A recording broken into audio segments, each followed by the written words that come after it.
Kuhlonipha lokhulu Nkosi yami ngibingelele inkosatana make egameni lika Jesu haleluya ngibingelele make Msibi prophetess wala ekhaya haleluya ngibingelele ipraise team omake bobabe umndeni wakamsibi haleluya siyabonga uNkulunkulu sowushinto make ngumamncane wami lona bazalwane ilasibone yagogo haleluya ngumakenzilisa uLankosi ngisuka endzaweni yasePhophonyane eSpiki uyengcake eSpiki haleluya ngishayela ke ebandleni leswele of the spirit haleluya ngiyamsawa uNkulunkulu ke namhla kuvume yena ukuthi ngibe kanye nani haleluya ngimfana kaNkulunkulu ke ngetulu babo bonke. Happy Mother's Day mama. Akuva kululutela mina.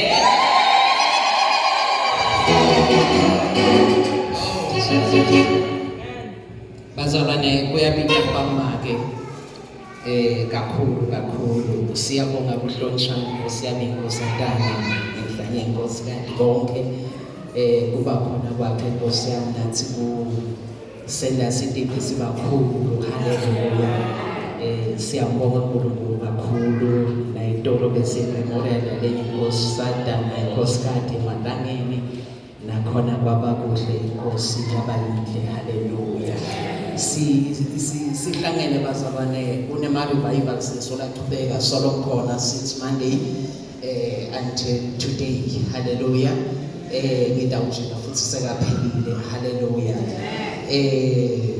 kunilofundisi ukulama revivals ngiyamkhalela lebekanethi sifundzile ngepurpose ukuthi uNkulunkulu umuntu unakamletha emhlabeni usuka nenjongo ngayo lokho ukuthi thina nawe siyaphila namuhla kusho ukuthi uNkulunkulu unenjongo ngami nawe nekwesibili kusho ukuthi uNkulunkulu akawuqedzi lo msebenzi lekadala lawo na impilweni yakho nawe ke mhlawumbe usengaqala noma ke sokuqalile but usengawuqedzi lo msebenzi lo wandale wabona ukuthi ube khona emhlabeni kodwa umuntu obakhona ngesiphoseso bazalwane haleluya umfundisi Friday lana uthandazele abantwana wathi noma ngabe utholakele ngerape noma ngabe utholakele ngalobihlobo but a child is a blessing from the Lord umsumbalela ke maqala umsumzonda ubalisele konke lamalanga because of the way lo wamconceive ngayo because this is a blessing from the Lord hallelujah sifunzile ke bazalwane ukuthi we are going back to Genesis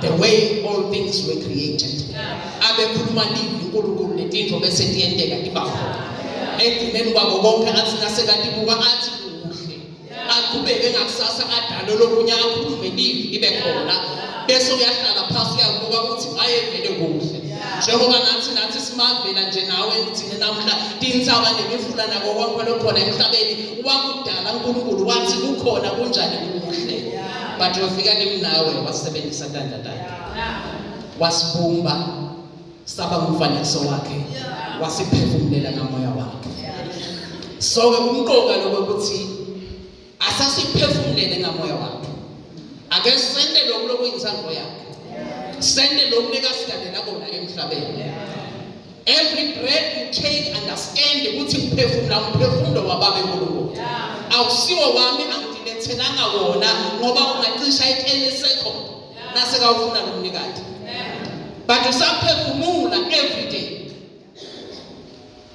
uphefumula khona baNkulunkulu lokuphila la ngaphakathi kuwe awunenzaba lokuthi awulaleli noma uphila sinoma kanjani but in the breath that you take lokuthi ngivukile mina nawe namhla siyaphila we are breathing the presence of our Father in us siphefumula lokhona baNkulunkulu lokuphila lakithi so ke thina nawe lesivalelo endlini yababe enkulunkulu asimeke sure ukuthi leti impilo lethu tifakazela lona lesikhuluma ngayo because selikhulunyiwe kakhulu ivangeli but siyakhuluma ngemlomo letento tibe negative livangeli lesibitelo kulo kulele ukuthi sithele ithelo tikamoya kubonakala lokuthi kukhona lo lophila ngaphakathi kuwe wehlukile wena une identity yasekhaya and ukwenta kwakho awekisi kwabantu balapha neqabanga kwakho awucabangisi kwabantu balapha ngoba khuluma umfundisi ngama-thoughts ethu lesinawo wathi sibe nema-positive thoughts like ingqondweni yethu kucabanga kwethu kube in line with the will of the Father sitokhona kubuyela leku-Genesis bese siba bo-Genesis balamakhala esiphila kuwo namhla khuluma netimbokodo siba bo-Genesis balamakhala esiphila kuwo lokho ukuthi uyakhuluma ngemlomo ngoba kunamoya kaNkulunkulu ovalelwe la kuwe bese letinto tiyadaleka tibakhona la kulekhaya it's not always ukuthi utawutsinga make akuthandazele utawukhula nini wena ngoba usetamthatha uNkulunkulu aye nasemaveni nitawusala nabani nangabe niyadlala netithambisi pray vusa lo muntu ovalelele ngekhansi ukhulumele kinto and have faith ukuthi lento senkushido mntawengene we've learned a lot from this woman faith yakhe iyaqala akathi namhla wabona namhla ngitelo kusasa ngifuna kube khona nakavuka ekuseni akutshela ukuthi sekukhona nathi sisesiyakhalela this is my sister lamayena lona logcoke ingubo lepink hallelujah nathi sisesiyakhalela ukuthi uNkulunkulu manje usiphe la ifaith lekanayo mama ngoba iyaqaka ijulile that is why lekumkhanza nestress ngabe umhlolo wakho because your man lo muntu ovalelele ngekhathi kuye ukuthi unemandla kangakanani bese ukhuluma lezinto lezi bambisisana asesenani kwesifashane because usedawa kufanele ukusebenza kwaNkulunkulu samenda njani qhubeka go back to Genesis be the creator of things empyrean yakho prophesy upon your life nakathi sathane kunje uthi ungithi mina ngegama likaJesu kimi kunje nakakhuluma sathane lo negative uthi wena mina ku positive kimi nakathi sathane wakulilela kutela utho udlula njani kulesimo uthi wena mina wendlula ngalo uNkulunkulu ophila kimi because greater is that is within us than the one lo seven hallelujah. On Mother's Day, ngeke ngiqithe isikhathi bazalwane. Encwadini yaFirst Samuel isakhiwo sokuqala uNkulunkulu nje imessage lekayibekile empilweni yami ngisehlele lapha phansi. Nakisuke ekhaya bekakhuluma nga chapter 4 but nangihlelana ukuthi go back to Samuel chapter number 1. It's the story lesiyadinga bazalwane mhlawumbe siyidayela. But asesingamdayela uNkulunkulu just for today. And singadayela ibivu lakhe kwanamuhla nje. Bese siyalalela ikakhulu thina bomake indzaba yemfati la indzaba yemfati but umfati lebekeme kahle naNkulunkulu umfati lebeke saba kuNkulunkulu umfati lebekade ukuthi imphendulo yakhe adikwe etinyangeni noma kuphi nakuphi but ithi kuNkulunkulu kuphela hallelujah amen. Ndacela nje ngifundzele from verse 1 bazalwane nigcine la verse 10 sidabe sesiyahlatela. First Samuel chapter 1 verse number 1 sihloko sithi Elkana nomndeni wakhe eShilo kwakukhona indodana ensitela yomsufi waseRamathimu eveni letintsaba kulaka Ephraim libito layo bekungu-Elkana umsa waJerohamu umsa wa-Elihu umsa waTohu umsa waSufi Ephraim abane bafatile ababili lomunye kunguHana lona lomunye bekunguPenina abene bantwana kodwa Hana abede yonke iminyaka lendvodza yayisuka edolobheni layo yenyuke iyukhonta inikele ngemhlatshelo kuSimakadze lomsomandla eShilo lapho uHofni naFinehashi emadvodzana a-Eli bebabaphristi baSimakadze khona. Kwakuthi njalo nakufika lilanga la-Elkana lokuthi enze umhlatshelo yena abele umkakhe Penina nemadvodzakati akhe ingxenye yenyama kodwa abethi nakabela Hana ingxenye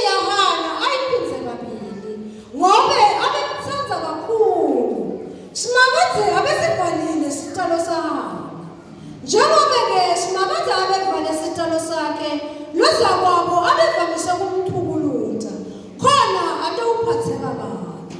Lokho kwakuqhubeka kwenzeka iminyaka ngeminyaka. Abethi Hana nabenyukela endlini yaSimakade, lozakwabo amthukuluze athi made Hana akhale, angede adla ngisho nekudla. Elikhona indvodza yakhe abekhuluma kuye athi, Hana, ukhalelani? Awudli ngani? Ukhathatekileni? Mine angingcono kakhulu yini kuwe kunamadvodzana lalishumi. Ngalesinye isikhathi bathi kube baqede ukudla nekunatha eShilo, Hana wasukuma. Umpristi abehleli esihlalweni eceleni kwemnyango welithempeli laSimakade. Ngenxa yobuhlungu nekukhathatheka kwakhe emphefumulweni, Hana wakhala kakhulu wathandaza uSimakade. Wenda sithembiso wathi, awu Simakade Somandla, nawungamane ubukisiswe lusizi lwencekukade yakho ungikhumbule. Ungayikhohlwa incekukade yakho, kodwa incekukade yakho uyiphe indvodzana. Leyo ndvodzana ngiyakuyinikela ngayo kuSimakade tonke tisuku tekuphila kwayo, kuyobata isimo leyakutsinza inhloko yayo. Aseqhubeka athandaza kuSimakade, wawunaka umlomo wakhe.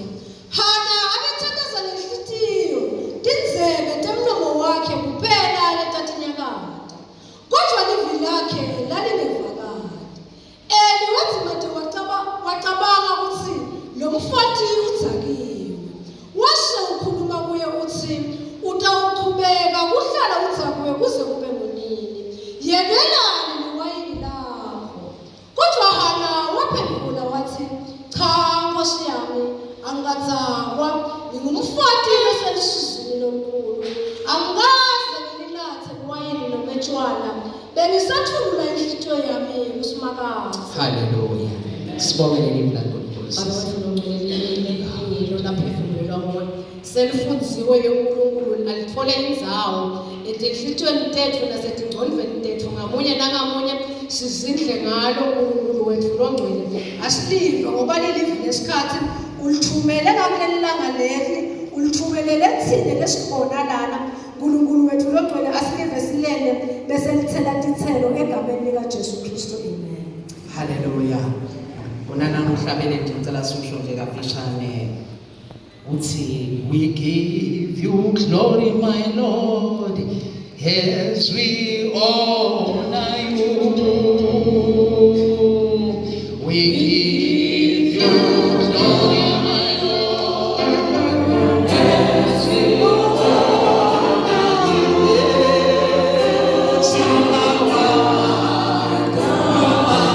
wonderful. You are worthy to be praised. You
verse Samuel chapter number 1 verse 1 sifunza ngalendzaba yalomfati lomhana lebekakhulutwa njalo nguzababo lomphenina.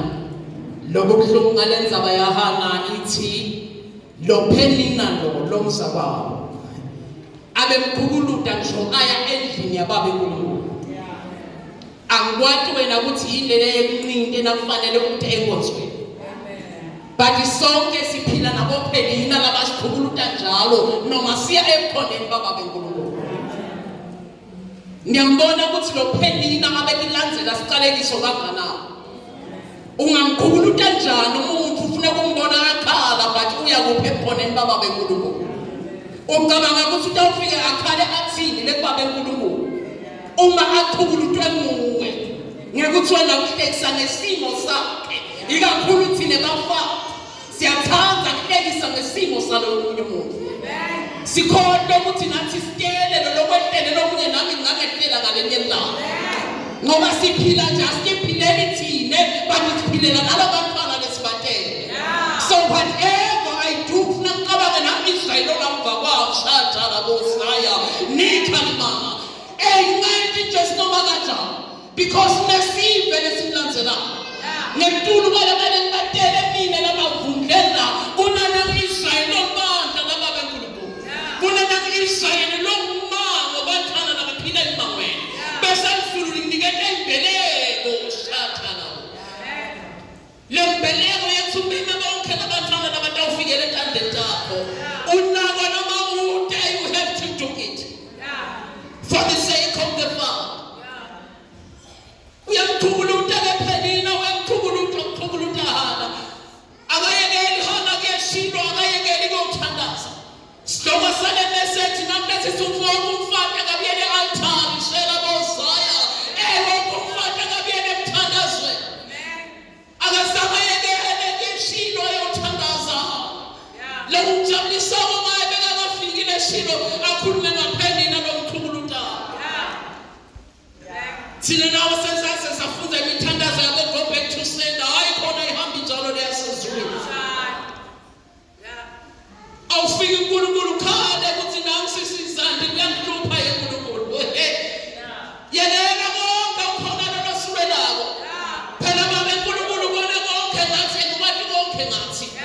Nakathi wasadi singakabuzwa siselete bilini into make bethu lokusho yonke indlela lasihamba khona he knows us. God knows the way of the wilderness. All I have to do is just to follow him.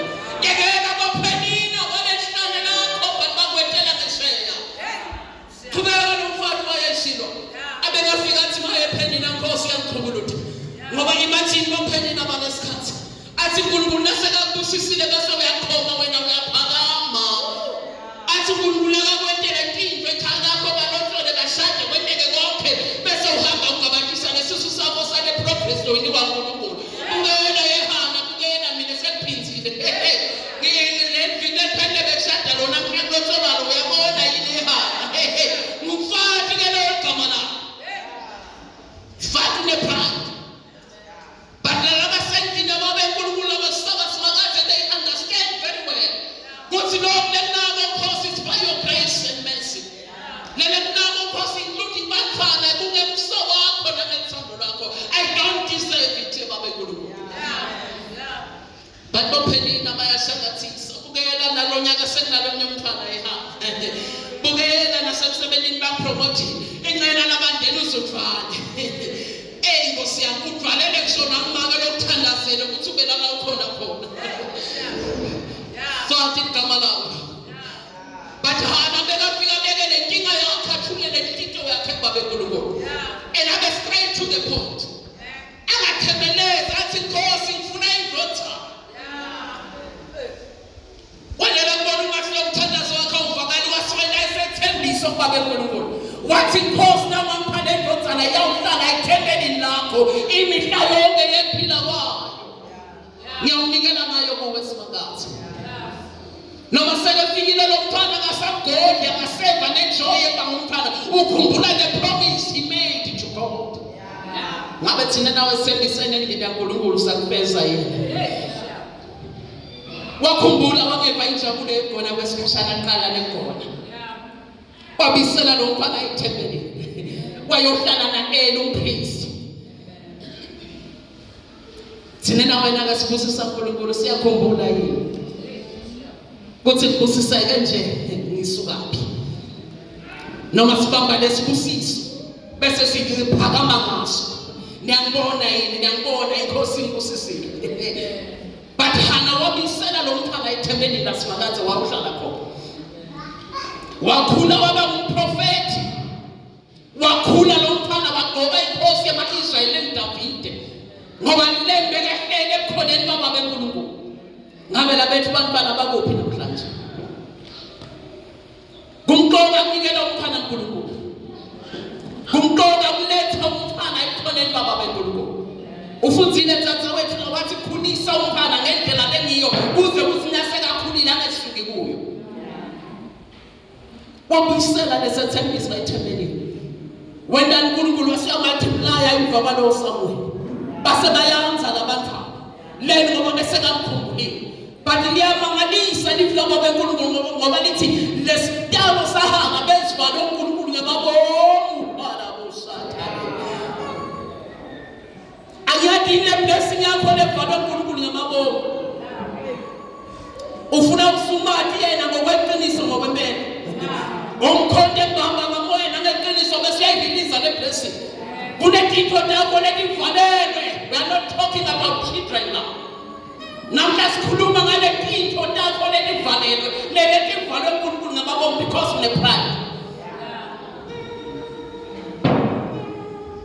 Besivalwe uNkulunkulu ngamabomu. Lena abefuna uHana atalo umprofeti wetimve tonke. Afuna Hana amdalele enzaweni le-right. Afuna Hana asonzele uNkulunkulu ngemthandazo wholeheartedly kuze kufike lapho umpriest khona uyamzaba emsebenzini eHana. Uthi angazaba ngithulula into yami baba eNkulunkulu. I'm not drunk. But ngithulula into yami baba eNkulunkulu.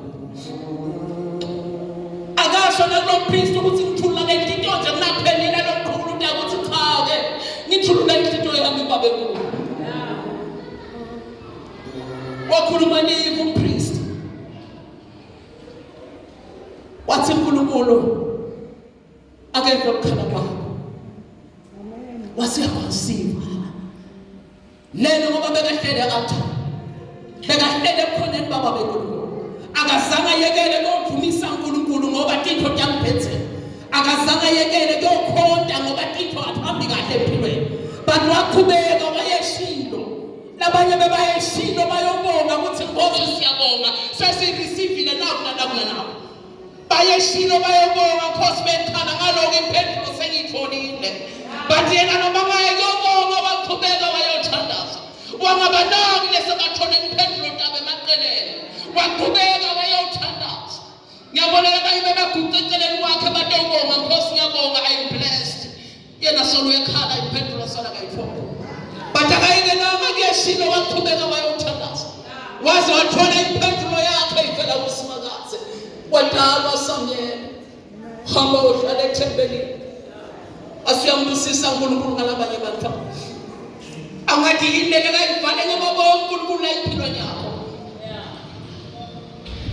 Angathi yini lo kufanele ukubeleke lo kuvalwe ngamabomu kwavala ngamazwi. Because lo uNkulunkulu esimkhonda ngokusebenza ngentitiyo. Wasitetiyo yakhe entitiyo yakaphiwo uNkulunkulu utawuthini ayivula yena inkosi. But lentitiyo unayihlala isola. Hlala ibalisa. Oma ke msimi bendanga benda nje. Ingathi sebamosha imali kulokho. Sinikele kwenteni lomnikelo. And you think uNkulunkulu utawehlisela inkosi.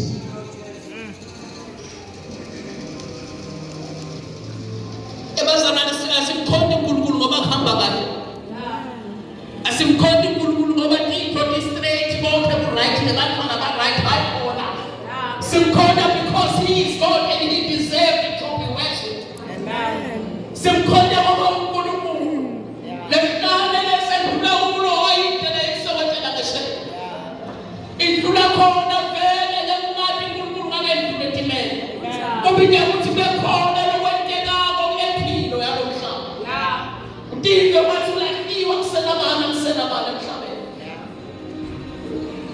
Kanhlale la mthemba khona kufanele uwelele ngesebe. Indlela emzalwane iphelele ehlala. Don't die in the wilderness, in fact. Don't die in the wilderness. Shata labosaka. Noma ngawubhekene nani msufa ehlane. Lihlane indlela lekufanele uwelele ngesebe. Israel wahamba kulo lehlane wawelela ngesebe. Yayikhona ishortcut but rizulathi abahambe ngale lenze leni batofunza kubeketela. Bafunze lekwazi ukuthi uNkulunkulu lo bakhiphe eGibhithe akusibo. Noma sebabalisela Mose bathi usikhipheleni bekutene bathuna eGibhithe.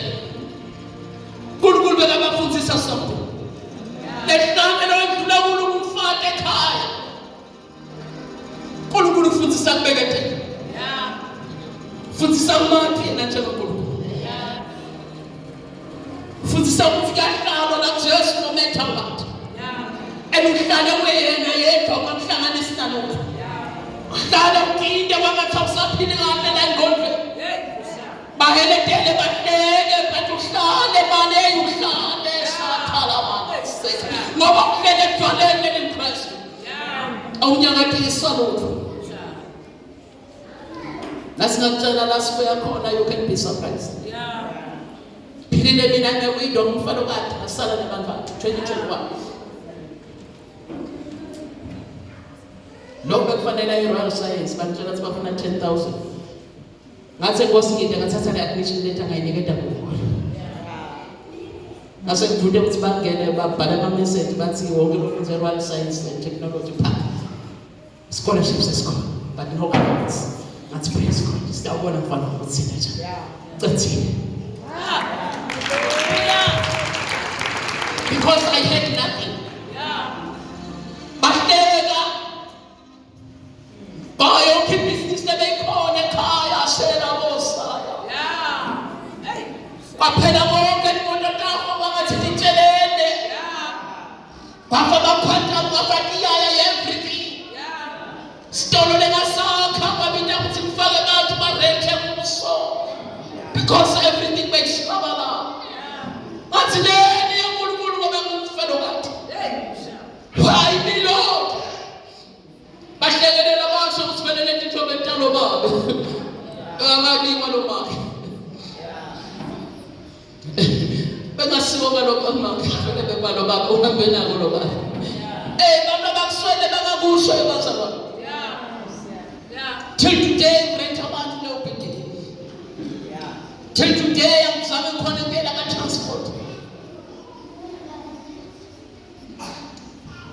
Wafaka konke amakhwanta everything wabita ukuthi ngithengise cheap. But sendasaphila nebantla. Aqhubeka abafunza nolabanye bese baqedile lo new accountant lo new teacher. Aqhubeka abafunza. Kuphele konke ngambe ngesigayeni nenkwathi igaya impuphu. Ngiyokuthi umuntu just to pay ukuthi kufanele sibe nephalisi la ekhaya. Siphele lo muntu sala bosaya. Sibolo khona beyisuphu kuphela.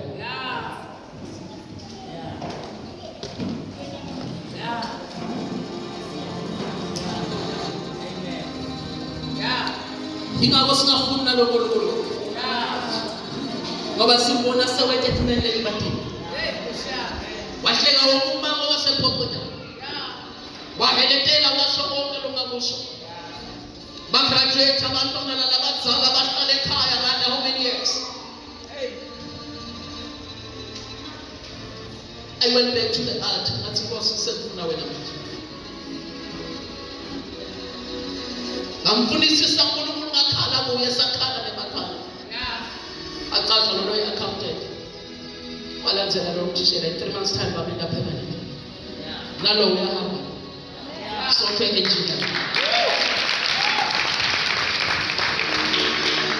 Saphila khona lapho. Bangathi uthini umuntu.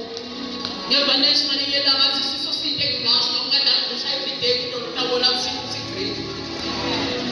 Nayo lokusilula fikela sindabonje sonke malanga khona. But asiyekeli ke shilo ngiyekeli kushumayela ngiyekeli ke konzwende and ngiyekeli ke altar every day. Abantu bonke ngathi ngiphendula ukuthi altar. Ngiphendula dahana lo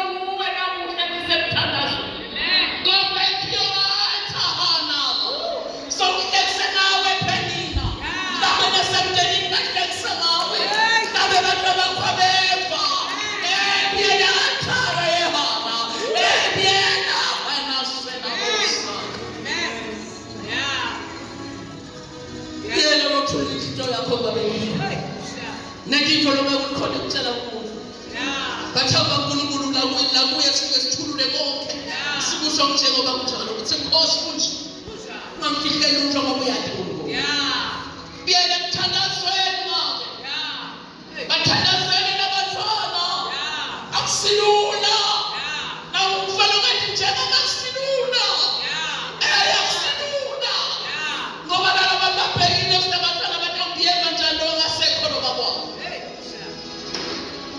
bathwele njalo yahlala emthandazweni yahlala emthandazweni asimkhona ngoba sinama-material things they don't matter they are blessings from the God from the Lord the God that you see kuti busiso nje lesithola wanevela kuNkulunkulu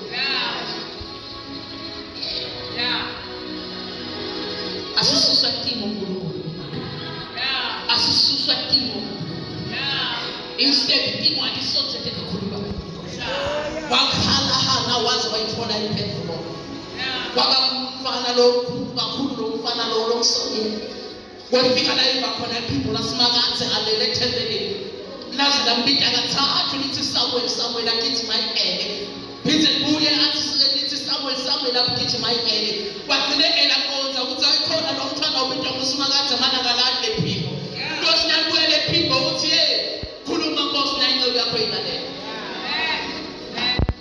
wethi send message kuNkulunkulu usimele wasilokhu lentakwenda ngamalanga kaIsrael lo lentakwenda ngamalanga kutawenda ukuthi ngabona atawuva ngabo indlebe dabo dabo nenenda ndiqengqethe I don't know ukuthi uNkulunkulu ufuna kwenzelani ehanga so ukhale kakhulu bophenye nazo bageledele mhlawumbe nasemsebenzini bakugeledele ngoba bathi bambalo kuyaphunyuka bambalo kuyahohloka but nento lekatawenda uNkulunkulu kulama revival sishinyayo kakhulu yenza ba restoration going back to Genesis uNkulunkulu uyabuyisela konke lokho esikhona uyabuyisela uNkulunkulu bit by bit elele katawenda usakhonda uNkulunkulu utawenda usinabeva ngako nalababona ukuthi indlebe dabo nenenjani ngengqethi ngengqethi swayini indlebe bebangaboni ukuthi ngakho kuyakwendeke lokho uyakubusiseka wena uyakusebenza uhole ube nemali uyakuphinde abantwana bakhumbule ngoba sibatele nje igrace yaNkulunkulu nabe bakhumbule phela kwenyawo ekubanciki kubo anema expenses abo funzela kakhulu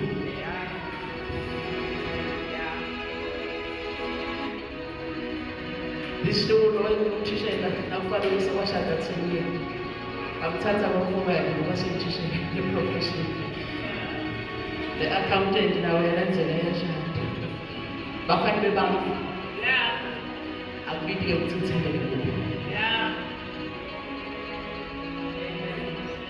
so khali kakhulu yena but uthi uNkulunkulu namhla kwakho as utawuyile athanda utawuyile umthandazo ungadiphendi imbakemsini ngoba kanye langa kanoba khona uyawufuna ukhaze usithethe indingo tempilo umfune uthethe indingo emsebenzi yababe uNkulunkulu esesaba lento yehamba buyela ishilo yehamba nangabe bosofuna phakathi enkonzweni ngithintsite utenkonzweni dithintsite uma umuntu angabuyela kuposition lekambitela kuyo uNkulunkulu wonke umuntu going back to Genesis when umsebenzi wokuthandazela kuba kungaba mncane kakhulu because abantu batawufunza ukuthi ikhulumela naNkulunkulu bathola independence ebazalwane thina nawe singakuhlabela kwesikhashana siyendlula ngasilalo nalolo usegaraji uqoqoqo vuma loqoqoqa ukhule esigabeni ukhula khona ufunze ukuthula into yakho ubana ngeke uvusa make msebekhaya ebusuku because we have challenges biyena eshilo hamba ukhona inkosi ufuna ukukhuleka lifunze leli ndaba beNkulunkulu ngoba imphendulo tonke dilapho tenayinye there was a time lapho kukhona kungena lutho mina lutho ngiyafisa abantwana ukuthi umndeni wami wabashiya kanjani abahlola ukuthi saphila yini kunjani nebekafunza basaqhubeka nokwenteka ngathi boss uyabona la ngithatha lapha I can be happy but who finds out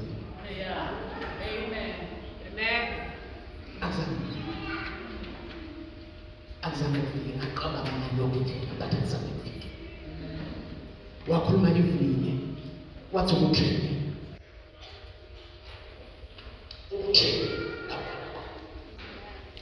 labelela sidawukhana sedawusi sedawusi ebase kunetikhathi la ufisa khona uva people lakuNkulunkulu because esimo siyashisa ufise lokuyiva impendulo uve ubone lenkinga iqaluleka athule uNkulunkulu bangathasi athule bangathasi athi lohlabelela bona noma ethule kodwa impendulo isuke khona noma athule impendulo isuke khona uhlola lentilo ufundisa kubeketela utshela wena ukuthi asi microwave uthi nasele pressure fanele upresse bese konke kuba right ake ulinda umkhuleko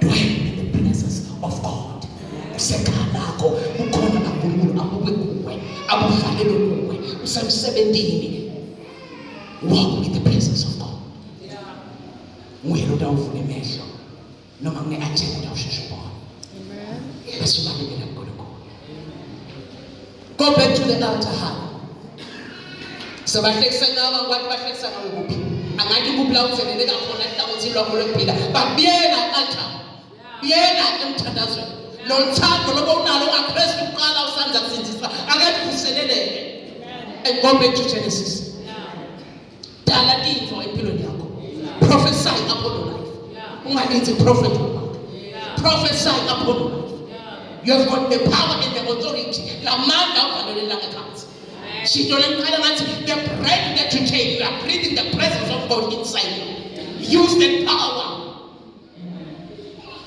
sebenzisa lawo mali ungayekeli ke shito base bathi utsakiwe uthi ngitsakele inkosi ngithulule into yami ngoba lelo ngibhekene nako angikhona ukukhuluma bathi ngitsinga ukuthi ngitshele uNkulunkulu uthi alikhanza wena lwehlala ayiphelele ihlala endlela wena ramesheya unilivele sethembiso lesikhulu your promises are that side your answers are that side cross the wilderness no baya kulala cross no more cancer control cancer go forward no backward no more roller forward no backward so roll in the presence of God so roll the altar we roll in prayer because the bedroom day to the Hana go back to the altar forget about penny now wakhanya ngofika altar tshela uNkulunkulu lokufunako tshela uNkulunkulu lento yakho thulula konke cry for your children cry for your community cry for Swaziland cry for the party maker cry for the government cry singaka bafana balobela altar ithini yale revival ithi building an altar for Africa nene mhlawumbe open heavens ngizaba icalela lana bekwakha i-altar eAfrica not about Swaziland iqalela insaba futhi seyoqhubeka la you are so blessed bazalwane you are so blessed lenzaba iqalela nawe yakhanatha ngakhaya yabona lesingabiyela kuma-altar and be strong in prayer uma singena lamnyango labantwana ntawulisa ko-Elizabeth batawuduma bese uhlale langami lasezulwini sekuyakhonekthana nendima ngasekhaya i-worship letawuvuka la ude utawuphila ngoba abantu badlulisa babe i-altar bagcwele umlilo bagcwele revival message yanamhla hala go back to what forget about Penina tshela uNkulunkulu strength ofuna